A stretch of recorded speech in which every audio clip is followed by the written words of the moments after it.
Imagínate ser Jensen en los 70. Acabas de construir el auto más avanzado del mundo. Tracción en las 4 ruedas, frenos antibloqueo. Esa cosa parecía salida del futuro. Y aún así, en vez de ser un gran éxito, era tan caro de fabricar y difícil de vender que cada unidad te hacía perder dinero. Así que decidieron desechar toda la ingeniería compleja, buscar el V8 más grande que pudieran encontrar y ponerlo en el Interceptor en su lugar. Este es un Jensen SP y debajo del cofre se encuentra un monstruoso motor V8 de 7.2 litros six-pack, originalmente diseñado para monstruos de las carreras de arrancones como el Dodge Charger y el Plymouth Barracuda. Debería haber sido uno de los grandes de todos los tiempos en Gran Bretaña, pero en cambio terminó siendo un desastre aún mayor que el FF. Pero no puedo evitar sentir que Jensen pudo haber estado en lo correcto con este auto. Así que vamos a echarle un vistazo más de cerca y después lo sacaremos para ver cómo se siente en las carreteras actuales.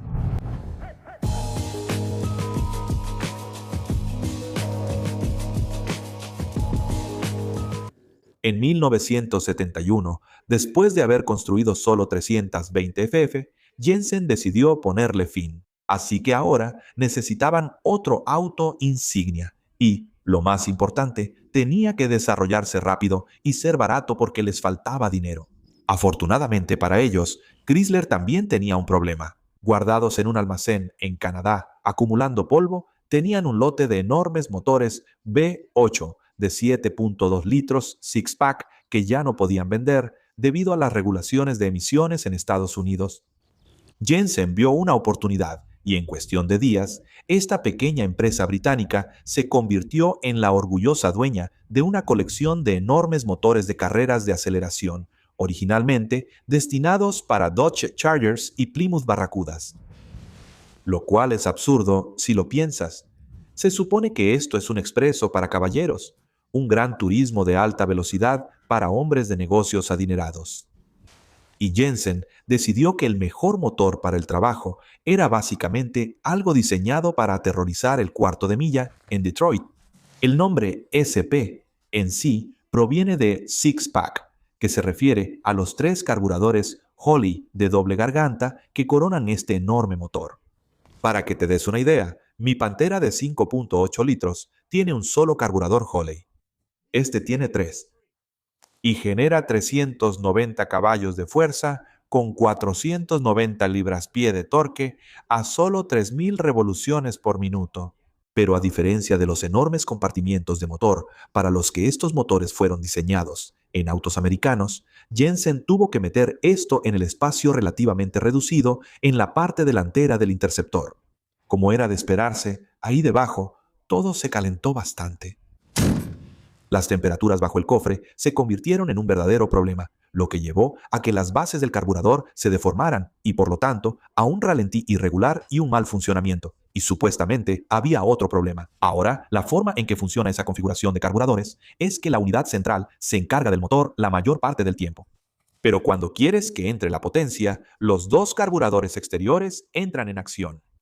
Ahora, algunos dueños decían que esos 2 carburadores entraban en acción cuando menos te lo esperabas, como a la mitad de una curva, lo cual probablemente no es lo ideal si vas manejando tranquilamente a tu casa de campo usando mocasines y fumando una pipa, especialmente con la cantidad de torque que tienes aquí. En realidad, este motor no era realmente adecuado para los compradores de GTs de lujo desde un principio. Era un motor de alto rendimiento que necesitaba un ajuste cuidadoso y un conocimiento adecuado. Para empeorar las cosas, los concesionarios de Jensen simplemente no tenían mecánicos capacitados para trabajar en estos motores. Y luego estuvo el problema del momento en que salió. Porque poco después de que esto se lanzara en 1973, llegó la crisis del petróleo y de repente, un GT con un motor de 7.2 litros y 3 carburadores parecía menos algo del futuro y más como una broma inoportuna. Lo cual es una lástima porque, debajo de todo ese caos, claramente hay algo profundamente carismático en este auto. Y este en particular ha sido mejorado con una bomba de agua mejor y ventiladores más potentes en el radiador, mejorando muchísimo su facilidad de uso. Así que es hora de descubrir si el Jensen SP es el magnífico dinosaurio que espero que sea, o si esos primeros críticos tenían razón. Vamos a conducirlo. Ahora, antes de que empecemos, solo quiero mencionar un par de detalles que son dignos de mención. Primero que nada, aquí hay una guantera enorme. No solo eso, sino que me encanta el hecho de que en la parte superior, en la tapa, es donde tienes el manual del propietario.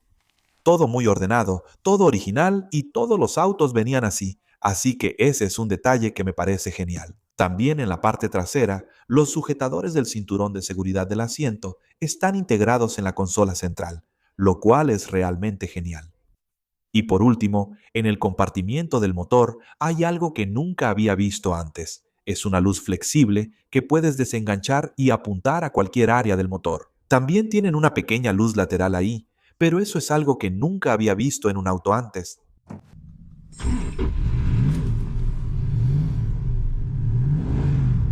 Solo la idea de que tienes 7.2 litros aquí debajo es bastante intimidante, y el motor simplemente tiene un sonido discreto pero contundente. Así que simplemente se siente potente, pero no es extraordinariamente ruidoso ni nada por el estilo. Caja de cambios de 3 velocidades, que normalmente dirías, bueno, eso va a ser un pequeño problema, pero incluso con una de 3 velocidades, esto tiene tanta potencia que aún puedes hacer de 0 a 60 en menos de 6.5 segundos, lo cual es una locura. Arrancar aquí no tiene mayor complicación, la verdad. Tienes la posición de manejo estándar del Jensen Interceptor, que es sumamente cómoda. Estos asientos son encantadores. Creo que en la serie 3, como esta, cambiaron los asientos y estos son más cómodos que los anteriores. No lo sé, pero son absolutamente perfectos. Es como estar en un sillón. Este coche tiene algo más que es bastante inusual y es el volante. En la mayoría de estos autos, creo que tal vez a la gente no le gustaban los originales y todos fueron cambiados por otros más recientes o por unos de madera. Y esto es como habría sido, y este auto es un verdadero sobreviviente porque marca ese kilometraje en el odómetro. De hecho, ya se le dio la vuelta. Tiene 129,000 millas. Pero Richard, que es el dueño, me estaba diciendo que antes tenía al menos otras 30,000. Así que lo que estamos viendo aquí es un auto con 160,000 millas. Más cara ponen.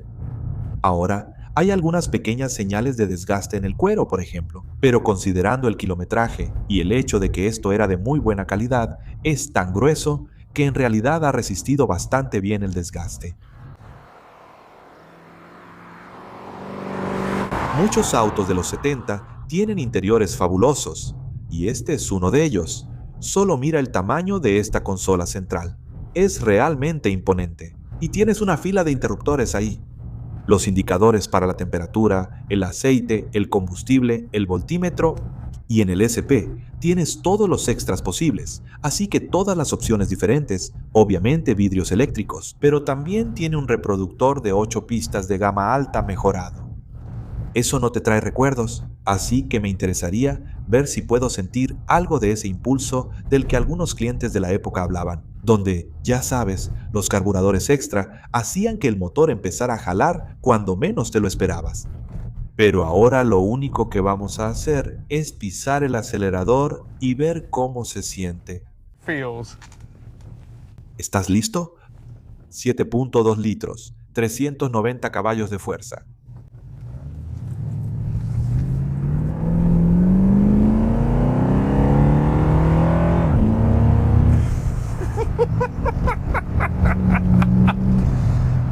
¿Sabes qué?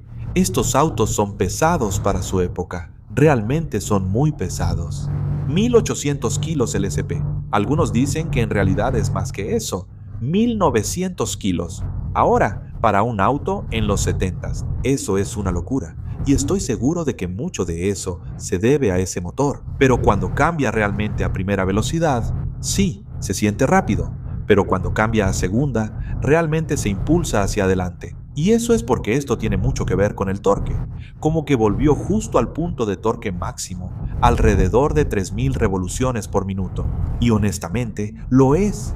En un camino pequeño como este, da un poco de miedo intentar mantener el pie en el acelerador. No puedes hacerlo por mucho tiempo. Tiene dirección asistida, aunque antes, cuando la estaba moviendo a baja velocidad para las fotos, cuando el motor estaba en ralentí muy bajo, le costaba trabajo alimentar la dirección asistida, e incluso me pregunté si realmente tenía dirección asistida, pero es solo porque en frío las revoluciones estaban un poco bajas. En cuanto se calienta y lo manejas bien, la dirección es agradable y ligera, y aún así transmite bastante. Y como tienes un volante de estilo antiguo, con un aro delgado, simplemente tiene delicadeza. Lo tiene, es así, es agradable, ¿sabes? No tienes ese aro grueso que ves en muchos autos modernos. Todavía es un volante bastante grande, así que la dirección no es demasiado rápida en línea recta. Así, es bastante estable en realidad, que es lo que quieres. El andar es fantástico. Richard, en este caso, en realidad le puso bujes Powerflex, así que todo queda un poco más firme, pero no de una manera que, para mí, resulte desagradable en absoluto. Hace 2 o 3 años probé una Interceptor normal y la suspensión de esa era genial. Quizá hay un poquito más de rigidez en esta, pero no de una manera mala. Simplemente le da más firmeza y un poco más de precisión. Hermano, ese motor es simplemente una bestia. A 60, 2000 revoluciones, apenas pisas el acelerador, ni siquiera se molesta en bajar de marcha, simplemente avanza con fuerza. Hay mucho que decir a favor del torque. Ya sabes, los estadounidenses, la cilindrada y el torque. Los estadounidenses siempre decían que no hay sustituto. Y creo que en algunas aplicaciones tienen absolutamente razón. El motor simplemente suena increíble, se siente tan relajado. Cuando se abren los 2 carburadores extra, cuando tienes el pie a fondo, el sonido sí cambia. Obtienes mucho más ruido de inducción, pero siempre es algo bastante civilizado en realidad, considerando que era un motor diseñado para carreras de aceleración. Tenemos unas cuantas gotas de lluvia cayendo, lo cual no es ideal con tanta potencia. Pero espero que solo sean unas cuantas gotas y que no vaya a llover de verdad. En las curvas más cerradas, los frenos se sienten bastante potentes, pero casi no transmiten tacto. Creo que deben estar bastante, ya sabes, deben estar bastante asistidos. ¿Sabes? Pasa por esas curvas de una manera que no te ofrece ninguna satisfacción en particular, pero lo hace bastante bien, así que pasa por ahí realmente bien. No se inclina demasiado, es bastante fácil. Pero sí, no se siente como un auto deportivo, que no creo que lo sea realmente, aparte de ese motor monstruoso. Bien, ya vamos a hacer la segunda pasada metiendo cambios ahora. Voy a tener que activar los limpiaparabrisas porque está lloviendo un poco. Radio de giro para un auto grande. Es genial. Vámonos.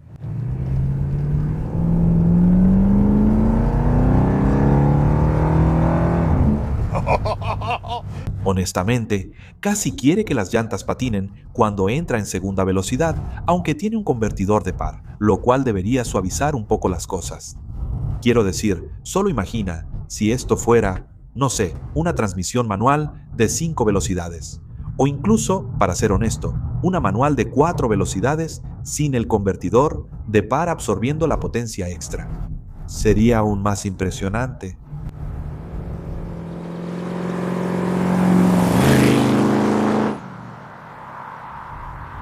Déjame mantenerlo en segunda velocidad. Aunque para ser honesto, realmente no tiene mucho caso porque hay potencia absolutamente en todas partes.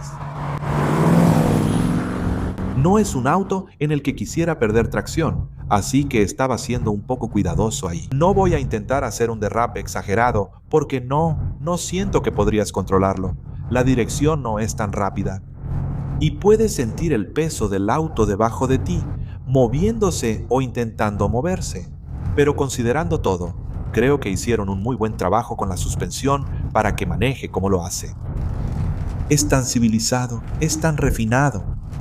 Ahora, pensando en esto antes, Porque ya había manejado la Interceptor estándar, pensé, no sé si esto podrá mejorar mucho lo que ya hace esa, porque las estándar tienen motores de 7.2 litros, pero solo tienen menor compresión.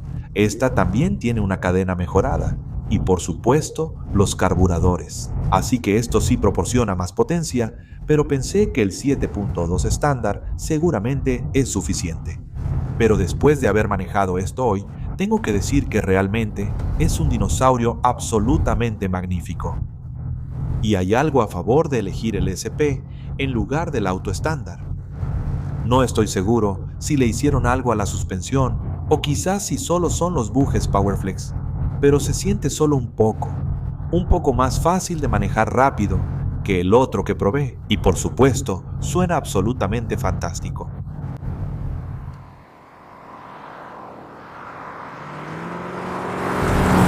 Ahora, por supuesto, hay una desventaja. Richard me dijo que, más o menos, puede esperar de 13 a 15 millas por galón en carretera cuando se maneja con suavidad.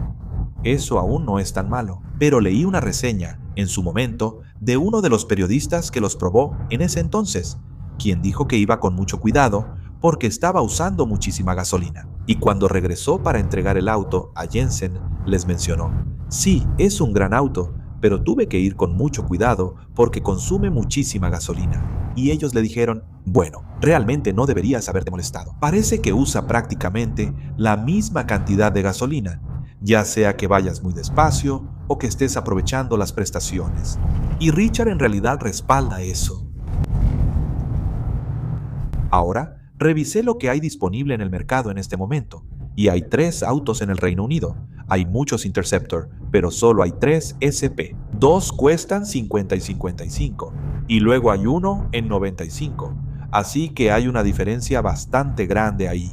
El SP no parece costar mucho más que los Interceptor normales. Pero hay que decirlo, si vas a comprar uno, compra el mejor que puedas. No quieres comprar algo que necesite mucho trabajo porque no son baratos de restaurar.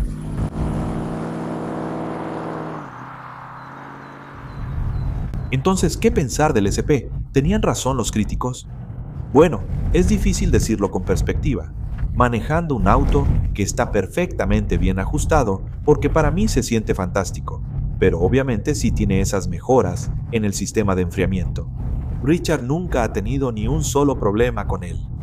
Él nunca ha sentido ese tironeo en plena curva del que la gente se quejaba. Y tengo que decir que yo tampoco lo he sentido. Quizá no lo he manejado el tiempo suficiente para estar absolutamente seguro, pero no he sentido ninguno de esos problemas de respuesta al acelerar a medio pedal que la gente mencionaba en ese entonces. Para mí, al menos hoy, se siente como un auto maravilloso.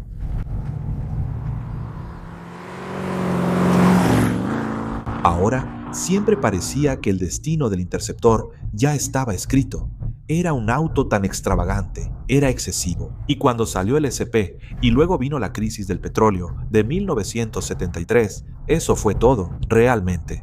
Prácticamente acabó con ese tipo de autos. Y es una lástima porque realmente es un auto fantástico. Ahora, a primera vista, parecía que Jensen tenía un plan porque el Jensen Healey, que iba a reemplazar a este, tenía un motor de tamaño normal. Era un 4 cilindros, 2 litros. Así que parecía perfectamente posicionado para tomar el relevo y convertir a Jensen en un fabricante para el mercado masivo, ayudándolos a sobrevivir a largo plazo. Desafortunadamente, en realidad terminó matando a la empresa. Reseñé uno de esos hace 2 años. Es una historia fascinante que involucra a Lotus. Si te gustó esto, échale un vistazo. Muchísimas gracias a Richard por venir y a todos ustedes por vernos.